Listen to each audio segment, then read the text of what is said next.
السلام علیکم میرے سارے دوستوں، امید ہے کہ آپ سب خیریت سے ہوں گے۔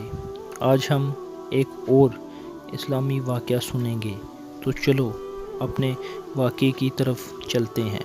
حضرت ایاس بن سلمہ اپنے والد سے نقل کرتے ہیں کہ انہوں نے کہا، ایک مرتبہ حضرت عمر بن خطاب رضی اللہ تعالی عنہ بازار سے گزرے، ان کے ہاتھ میں کوڑا بھی تھا۔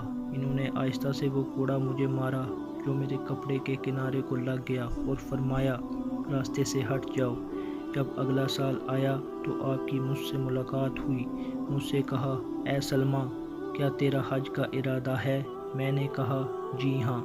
پھر حضرت عمر رضی اللہ تعالی عنہ میرا ہاتھ پکڑ کر اپنے گھر لے گئے اور مجھے 600 درہم دیے اور کہا، انہیں اپنے سفر حج میں کام میں لے آنا، اور یہ اس ہلکے سے کوڑے کے بدلے میں جو میں نے تم کو مارا تھا۔ میں نے کہا، اے امیر المومنین، مجھے تو وہ کوڑا یاد بھی نہیں رہا۔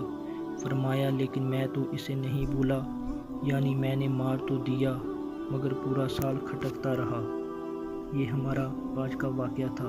امید ہے کہ آپ کو پسند آیا ہوگا۔ چینل کو سبسکرائب کیجیے اور کمنٹ کیجیے۔ ملتے ہیں ایک اور ویڈیو میں۔